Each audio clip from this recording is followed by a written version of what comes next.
Well, BYU football has been the talk of the Big 12 over the last few days. Some not so good, but some actually pretty good, especially on the recruiting trail. Let's cover it all with Ben Criddle, ESPN 960 in Utah County, covering, of course, everything BYU. Played there, knows this program as well as anybody. I'm Pete Mundo. We're Heartland College Sports, and we would love for you to right now subscribe to the show. And if you're on the podcast, leave us that 5-star rating and review. Always appreciate the radio affiliates joining us as well. So, Ben, tumultuous week for BYU football. We know what's going on with Jake Retzlaff. He's no longer with the team. He's in the transfer portal. So what is going on right now with this program, and where do things stand? Indeed, it's been a bit of a saga, a soap opera, plenty of drama, which is good and bad. I typically abhor talking about anything to do with off-field follies and shortcomings of student athletes. You want to stick to the field, stick to the gridiron, stick to the court. But in essence, BYU starting quarterback who led BYU to an 11-2 season last year, and it was a remarkable year. The BYU Jew, as he's called, he calls himself that. Was in a bit of a predicament here. He earlier this year there was a civil lawsuit filed against him claiming sexual assault related to an incident that I believe occurred in October of 2023. When this dropped, the legal team for Jake made a declaration publicly that he was factually innocent and that they were going to fight this. And more reports came out between the two legal counsels, claiming that there was a number of different things that occurred after this incident regarding the Jane Doe AG, the plaintiff, that ultimately you could conclude that she was still interested in Jake after the fact. It seemed like there were some contrary reports or incongruent reports of what occurred and how it occurred. At any rate, we heard recently that the two legal counsels came together. There was some sort of arbitration or confirmation. They agreed to dismiss the case collectively with prejudice, meaning they can't retaliate. So Jake, even though he may feel like he was innocent and claimed innocence, he can't retaliate and claim defamation or what have you. And during that process, he did admit that there was a consensual relationship. He had premarital relations with this woman, which means that he infringed on the honor code of Brigham Young University that prohibits such. So there was an internal investigation, I imagine. Jake met with the honor code, and at that time, with the evidence provided and those conversations, the honor code office, internal counsel, decided that a 7-game suspension was merited, and Jake decided after that he would enter the transfer portal. He's a graduate, so he is eligible. The coaching staff, I imagine, will allow him to transfer without any sort of inhibitions, any sort of prohibitions. So he's a grad transfer with 1 year of eligibility, and he's looking to play elsewhere. I'm sure there's P4, G5 teams that would be interested in a player that has played a lot of football, 17 starts at BYU, and then he was the #1 JUCO quarterback in the country coming out just a few years ago in the 2024 class. Coming off of his 2023 season, I believe, in JUCO. So that's where we stand, and BYU is looking for a new quarterback now. So what does this do for a team that finished tied atop the Big 12 standings last year after a rough year one in the Big 12? How do you see not having Jake at quarterback impacting this team's chances to compete atop the Big 12 here in 2025? I would say half of the fan base believes that this does not impact their win-loss record in 2025. And then you have the other half of the fan base that includes me that thinks you may see a dip of maybe 1-2 losses, as my preseason prognostication. Now, anything can happen. We're going to get into fall camp. I'm going to take a look at these quarterbacks, how much progress has been made, the cohesion, chemistry, continuity, all those things, and who's going to step up in absence of a leader of the team, someone who led you to 11-2 season. But I do think it does impact you. There's whenever you're disrupting an off seasons is where champions are made in football. Football is a developmental sport. Football is a culture sport. where repetitions matter, right? And being in lockstep with your quarterback, like Chase Roberts, one of the best wide receivers in the Big 12 and in the country. He's got great chemistry with Jake. Does he have equal chemistry with McKay Hillstead, Trayson Bourget, Bear Bachmeyer? Obviously, no, because he hasn't had as many repetitions with them. So I do think it does impact BYU, and but there are some that would point towards Jake's erratic nature, his inconsistency, his ability to look good one moment and look like a below average college quarterback the next second. There was a Or the lot of next that drive. too. It's Jekyll and Hyde. The greatest Yep. thing, in my opinion, about Jake is he thought he was Pat Mahomes, Aaron Rodgers. The worst thing about Jake was he thought he was Pat Mahomes, Aaron Rodgers. Yes. And so with that internal belief, he was willing to take some chances, make some poor decisions and bad throws. But when he was on, the Baylor first half, the ASU second half.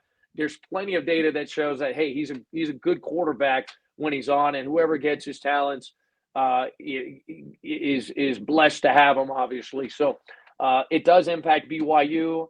I think BYU has a great defensive unit, has an amazing special teams unit, and they showcase it. That's been their strength. It hasn't necessarily been over the last 2 years quarterback play. Keaton Slovis didn't play well. No. Jake didn't play well in the 4 games in 2024 or 2023, and then in 2024 he was an average to above average quarterback depending on the day, and sometimes he was a good to great quarterback on other days. So the average was that he was above average.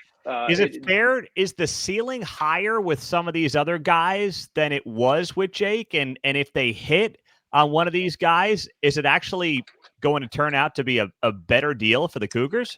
Well, the other thing that Jake did do well, I thought, was run the football, and he was pretty gritty and was able to avoid injury, even though he ran the ball a lot. So there's a certain skill set to running without getting injured as a quarterback. And the amount of totes he took, a lot of quarterbacks end up getting injured and out for 2-3 games throughout it. So McKay, Trayson, I think McKay probably has the most upside because he's in high school. I mean, he was dynamic, led his team to a state championship, coming off like a high ankle injury that was similar to Tua Tagovailoa in college, same surgery, and came back and led his team with a one leg to a championship. I mean, he's got some moxie. He's a little undersized, but can gallop like a gazelle. He's got a Kyler Murray, Doug Flutie feel to him. He's like a 5'9", 5'10", 190-pound gunslinger that can make a lot of the throws, I think, and can definitely scoot. You get him in RPO, zone read type of situations, and he's going to make you pay if you're not disciplined, if you don't have, if you're not gap sound up front, and if you're not filling gaps on the back at second level and staying home on the third level. So it's upside. I think you're just looking right now for like status quo. You just don't want to see as many turnovers. You would rather have a game manager there. So I think if you manage the game appropriately, you're not turning the ball over. Aaron Roderick has shown within his system that if you do what he tells you to do, he's a good architect of sequential play calling, plays building off plays. I've never seen so many easy 25, 35 going in touchdown passes as I have with Aaron Roderick. He's got a lot of specials, trickeration type of plays, smoke and mirror plays once you get, especially past the 40. And so if you just manage the game, you make good decisions. The defense and the special teams are going to win football games, and that's why I think there is a segment of the fan base that is optimistic that BYU is going to be just as good without Jake as they were with Jake. So you're not expecting and anticipating any drop-off for this defense, which was really tremendous last season and frankly carried that team to 11 wins. No, I don't think so. I think what I see, I mean, You lost some good football players, obviously. Yeah. NFL guys, Tyler Batty, Jacob Robinson are ballers, but you brought in Keanu Tanavasa, Justin Gurley. You really you stabilized in the middle, and like now you're going to showcase the strength of that second level. Jack Kelly, Isaiah Glasker, and Siali Asera are all NFL linebackers. They are phenomenal. You lost Harrison Taggart too to the transfer portal, but Siali Asera, to me in spring ball, like I went to the first spring ball practice, number 54, and I immediately after like 2-3 reps, I was like, Siali's gonna take Harry's job. I said it like I'm like he's gonna take his job. Like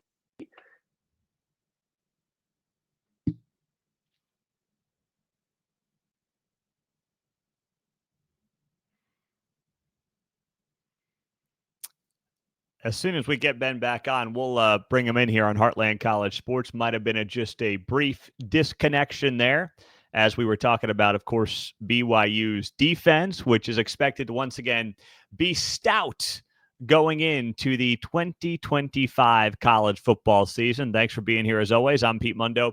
We are HeartlandCollegeSports.com, where we are covering the Big 12. And I love bringing in guys like Ben and getting to talk about just where the Big 12 is at and looking at these teams, especially during the offseason when, you really are trying to get a feel for where every team is at. And that's what a guy like Ben can bring to the show. So as soon as we get him back connected, we will get him right here on Heartland College Sports and get his insight. Because the other thing that I am dying to get his insight on is if you're a Big 12 fan and you want to know what BYU is thinking about their time in the Big 12, that is obviously something Ben can obviously dig into right now. So, Ben, welcome back. We got you reconnected, my man. Take me through, and I think we're getting a little feedback there on our end at least, but take me through this program, the fan base, and where you guys are at when it comes to entering year 3 in the Big 12 and how good of a fit this has been for BYU fans and, frankly, the university at large as well, being in this conference. What's that been like for you guys here as we get set for year 3? Well, I apologize for the feedback. Let me see if I can fix it here momentarily. Sorry about that. You're all good. But you're clear now. Nope, we're good. Okay, perfect. So, number one, I think the relationship between BYU and the Big 12 couldn't be better.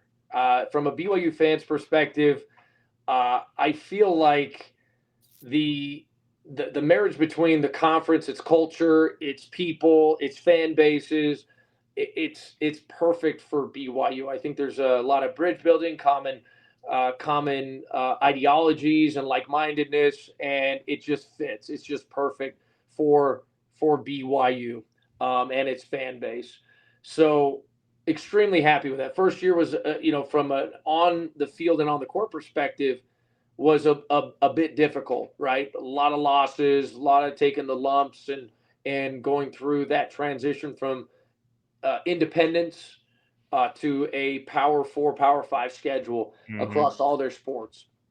So that was tumultuous, but we all knew that, once things stabilized and you got a little bit of revenue for the organizational design from media rights, more personnel allocated to certain maybe voids that needed to be filled in the administrative side of things within the athletic department, and then with NIL, no guardrails there, I think BYU could be competitive and be at the top of their game within the conference. I think we're seeing that now. So I think BYU fans just feel a significant amount of gratitude for the Big 12 conference giving them an opportunity to showcase their worth and create synergy within the Big 12 and promote the brand of the Big 12 and make it even better and more lucrative to be a part of the Big 12 family. And I think BYU's athletic department's lifting where they stand. The fans are traveling to all of the Big 12 venues and, paying for tickets, showing up, showing out. And I think it's been a fantastic, synergistic. There's been some transaction with it, but I think it's a transformational relationship. And I think it's it's a perfect union. I think it's a perfect marriage in college athletics. I totally agree. Is there a venue that you have heard from Big 12 or from BYU fans on what Big 12 venue that they've liked the most in the first couple of years? That's an interesting question. I think when they went out to Baylor, um, I don't know if they've ever felt so welcomed before, if that makes sense. Like when they went out to Baylor, it was, when they had received the invite but weren't necessarily part of the conference yet, it was just such a warm welcome, and it was a warm embrace for a program, an athletic department that had been wandering the wilderness, right? Like it just wandering the wilderness of college athletics, being shunned and stiff-armed from the power conferences for so long. I mean, it was a warm embrace and welcome, and I think they just loved it. I time and time again I hear from BYU fans that they really enjoyed heading out to Waco because of that experience. Now, as far as a venue is concerned, I don't know if there's been one that has just blown them away or like they were just in awe or anything like that. But I know the experience that they had out in Waco was impactful because of the the long wait that occurred and then the warm embrace that occurred after the invite. It was impactful, to say the least. What has it been like having the Holy War back and doing it in a Power Four conference? Is that something BYU fans are leaning into, or what's the read on that from BYU side? Oh, BYU fans love the rivalry. They've always wanted the rivalry. They look at it as a bar. I think it's been the University of Utah that has always tried to get away from it. They don't want it. They don't need it. They were a part of the Pac-12. They kind of wanted to stiff arm BYU, but I think greater minds and prevailed at least during that independence. And so even in so much that in one year, 2015, ESPN matched up BYU and Utah in a bowl game, even though because the rivalry game hadn't been scheduled in the regular season or in the non-conference. So anyway, I love it. I think college football and the pageantry that surrounds college football has everything to do with rivalries. I think when you have athletic directors, you have conference commissioners, you have media entities that are puppeteering things and trying to make the most money out of their teams and their sports. What's lost on all of it is the student athlete. The student athlete is the one who suffers, I believe, from not having rivalry games and that experience, that anecdote. We're only as good as our anecdotes in life, and that rivalry game is extremely impactful for any player that has ever played in it. And you go across the country and all football players will say the same thing. That rivalry game was massive. They were invested in emotionally, psychologically, physically. It just meant more. And so you're stealing that from student athletes under the guise of whatever amateurism, under the guise of all these things, right? Like, oh, we have to pay our bills. We need these media rights. They're sacrificing, those experiences, those iconic experiences of the student athletes. So I think BYU fans are leading into it. Obviously, the media locally loves it. We're elated that it's back. The Holy War. There's nothing like the Holy War in college football. Last thing, Ben, we knew that you guys were going to get a lot of these late night kickoff games when BYU came to the Big 12, especially prior to all the Pac-12 teams coming in. So with that being the case, what are you guys thinking about the amount of late night kickoffs, especially at home, that you're getting? Are the fans just okay with it, accepting it, or is there some, boy, I wish we had a little earlier kickoff here once in a while? Well, I think they understand that this is still a business, and we're in the state of Utah, and we're on the Mountain West, time zone, or Mountain Standard Time, and so you're going to get those late night kickoffs. It's not fun in November. It's not fun in late October, but just going back to that idea of gratitude. I think they're just grateful that they're finally a part of a conference, part of a team, and they can add value to that conference. They can add value to their partners in such a way that hopefully in turn will create, gratitude towards their brand, their image, their product here in Provo. So although it's sometimes a pain, there are many BYU fans that love the fact that they can watch all of the college football games. They can go to their kids' practices and games on Saturday and all the activities. They can go to Costco, do all their shopping. They can do their yard work. They can, get all the to-dos, the honeydews done. And then they can head out to Lavelle Edwards Stadium for an awesome Saturday night spectacle under the lights of Lavelle and Cosmo and fire dancers and football, and there's nothing like a game at Lavelle Edwards. There just isn't. And if you haven't experienced the lights of Lavelle with the backdrop, I think it's one of the most iconic backdrops in college football. If it's not the best, it's one of the best. On a beautiful evening in Provo, Utah, you need to do it. You're missing out if you haven't experienced that. It'll leave an indelible, imprint on your mind, body, and football soul, in my opinion. So, pros and cons, obviously, but I think the pros far outweigh the cons. And I think, once again, BYU fans are just grateful that they're in a conference amongst like-minded people. And quite honestly, this day and age, Pete, with everything that's going on in the world, it's nice to have alignment of culture and like-mindedness and value systems in faith and football, in all of the things that the Big 12 conference, I think, represents. So, man, I have an attitude of gratitude, as well as the rest of our Cougar fans, I think. That's great. I love it. And it's on my bucket list, as we were talking about before we came on the air. 3 little kids make it tough, but it is on the bucket list. And we hope that you'll check out Ben Criddle, ESPN 960. Find him on social media. He is a great follow. If you're just a Big 12 fan and want to know what's happening with BYU in general, you can find him on social media. Criddle Benjamin is the best way to check him out and see what he's got going on. He's also the owner of the BYU apparel brand Royal Army, and he's also, as an entrepreneur, he's the part owner of Orthos Pros of Utah, providing orthopedic and sports medicine devices for rehabilitation, pain management, injury prevention, and post-operative care. So check him out there as well. Ben, you are great. Thank you for coming on the show. We so appreciate it, man. Thank you, Pete. Appreciate you guys. You bet. And we are Heartland College Sports. We hope you'll check us out, of course, by subscribing to the channel, the podcast. And as always, we appreciate our radio affiliates. Have a great day.